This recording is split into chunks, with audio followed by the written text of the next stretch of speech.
कल्याण डोंबिवली महापालिकेच्या महापौर पदासाठीच्या आरक्षणाची सोडत आज जाहीर झाली आहे। महापौर पद हे अनुसूचित जमातीसाठी आरक्षित ठेवण्यात आलं। एकंदरीतच त्यामुळे कल्याणमध्ये शिवसेनेला त्याचा फायदा होताना दिसतोय, कारण शिवसेनेचा एक तब्बल दोन जे उमेदवार आहेत ते एस टी जागांवर निवडून आले। त्यापैकी एक जो आहे किरण भांगले, आपण आत्ता सध्या त्यांच्यासोबतच आहोत।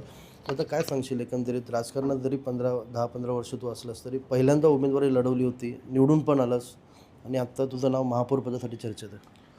राज्याचे उपमुख्यमंत्री एकनाथजी शिंदे साहेब, आपले खासदार साहेब श्रीकांतजी शिंदे साहेब आणि आपले कल्याणचे शहर प्रमुख रवी पाटील साहेब यांनी जो माझ्यावर विश्वास टाकला, ज्यांनी मला तिकीट दिलं आणि त्या तिकीट दिल्यानंतर मी जो फायदा उठवला, मी निवडून आलो, त्यामुळे सर्वप्रथम पहिले त्यांचे आभार मानतो।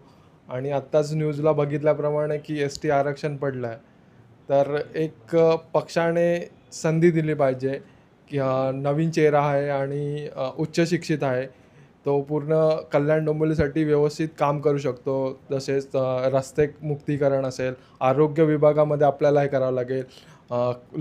कधी असं वाटलं होतं की निवडून आल्यानंतर अचानक महापौर पदासाठी नाव चर्चेत येईल? कारण महापौर म्हणजे शहरातला प्रथम नागरिक असतो, अनेक दिग्गज या शर्यतीत होते, मात्र आज आरक्षण सोडत जाहीर झाले, अचानक नाव चर्चेत येतं आहे, कसं वाटतं? नाही, वाटायला तर खूप छान वाटतं आहे। कधी असं वाटलं नव्हतं।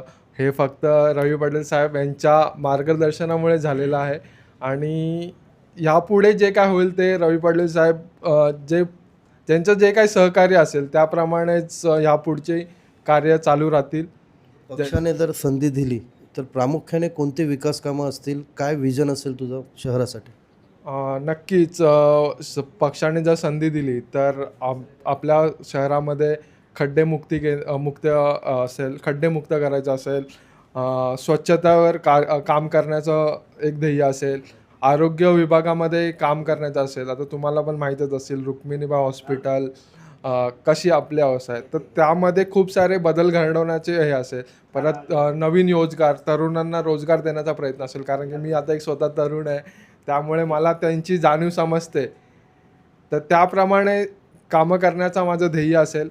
आणि नक्कीच मला अशी खात्री वाटते की वरिष्ठ एक चांगला निर्णय घेतील, एक तरुण चेहऱ्याला संधी देतील आणि या तरुण चेहऱ्याला संधी दिल्यामुळे नक्कीच पूर्ण कल्याण डोंबिवलीमध्ये वातावरण पण एक नवीन निर्मिती होईल आणि अजून तरुणांसाठी एक उत्स्फूर्त असा हे होईल, फायदा होईल की ते पण राजकारणाशी जुळत होतील आणि नक्कीच याचा पक्षवाढीसाठी पण चांगलाच उपयोग होईल। नाना, काय सांगाल, एक तुमचाच कार्यकर्ता पहिल्यांदाच निवडून येतो आणि आज थेट महापौर पदाच्या शर्यतीत आहे? खूप आनंद वाटतो आहे, कारण की आदरणीय एकनाथ शिंदेसाहेब आणि डॉक्टर श्रीकांत शिंदेसाहेब यांच्या नेतृत्वाखाली सहकार्याने, आशीर्वादाने आज किरण नगरसेवक झाला। आणि किरण हा माझ्या शाखेशी गेली 10-15 वर्ष जोडला गेलेला आहे, कारण तो जन्मापासून माझ्यासोबत आहे आणि तरुणांना संधी दिली पाहिजे हे हिंदू हृदय सम्राट सरसेनापती बाळासाहेब ठाकरे आणि धर्मवीर आनंदीगे साहेबांनी नेहमीच सांगितलेलं आहे। आणि उच्च शिक्षित आहे, सगळ्यात मोठी गोष्ट उच्च शिक्षित आहे, आणि तो स्पोर्ट्समॅन आहे, एक क्रिकेटर आहे, चांगला क्रिकेटर म्हणून त्याला नावाजलं गेलेलं आहे कल्याण डोंबिवलीमध्ये। अशा पद्धतीने अशा उमेदवाराला आम्ही संधी देऊन, माझ्याच पॅनलमध्ये तो असल्यामुळे एक मला वैयक्तिक शहरप्रमुख म्हणून आनंद आहेच।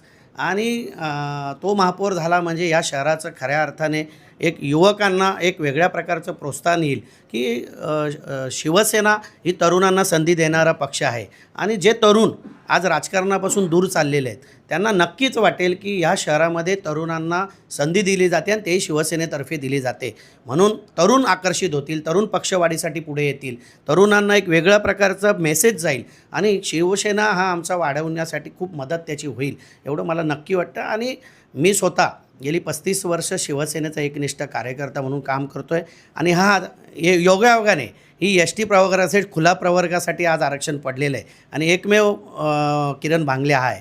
तर अशा व्यक्तीला महापौर करणं ही मी साहेबांना विनंती करणार आहे, कारण शेवटी एकंदरीतच भाजपचा देखील महापौर पदावर दावा होता, मात्र त्यांच्याकडे तर सध्या एस टी उमेदवार नाही आहे।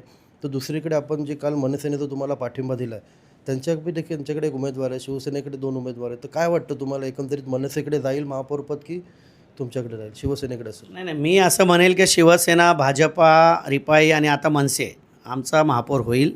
आणि मी स्वतः शहरप्रमुख म्हणून शिवसेनेचा उमेदवार किरण भांगले यांना उमेदवारी मिळावी यासाठी आग्रही असणारच आहे. काय सल्ला द्याल किरणला आता? किरणला खरं तर तो शाखेचा शिवसैनिक आहे, त्यांनी जवळून मला पाहिलेलं आहे. त्याच्यामुळे प्रत्येकाचा ज्या खुर्चीवर माणूस बसतो त्याला ॲटोमॅटिकली अनुभव मिळत असतात आणि तो या शहरासाठी खूप चांगलं काम करेल. कारण की ॲक्टिव्ह असणं, शहराला काय हवं आहे, ॲक्टिव्ह असणं. या शहराचे रस्ते चांगले झाले पाहिजे, या शहराची स्वच्छता चांगली झाली पाहिजे, या शहराची आरोग्य व्यवस्था चांगली झाली पाहिजे, या शहराची ज्येष्ठांसाठी चांगलं काम झालं पाहिजे, या शहराची मैदानं असतील, उद्यानं असतील, या शहरामध्ये वेगवेगळ्या प्रकारची कामं असतील, ही व्यवस्थित झाली पाहिजे. यासाठी मी स्वतः त्याचा मार्गदर्शक म्हणून आज गेली 10-15 वर्ष काम करतो आहे. आज एस.टी झाल्यामुळे त्याला संधी मिळाली आणि त्याचं नशीब खूप चांगलं आहे की योगायोगाने आज एस.टी खुला प्रवर्ग पडलेला आहे. तर त्याला संधी मिळावी यासाठी मी आदरणीय एकनाथ शिंदे साहेब आणि डॉक्टरांसाठी विनंती करणार आहे की त्याला संधी मिळावी. एकंदरीत आपण जर पाहिलं तर कल्याण डोंबिवलीमध्ये शिवसेना आणि मनसे यांच्याकडे देखील उमेदवार आहेत. त्यामुळे ही महापौर पदाची माळ नेमकी कुणाच्या गळ्यात पडते हे पाहणं देखील आता तितकंच महत्त्वाचं ठरणार आहे. अभिजित देशमुख, जिल्हा वार्ता, कल्याण. जिल्हा वार्ता, जनतेचा आवाज.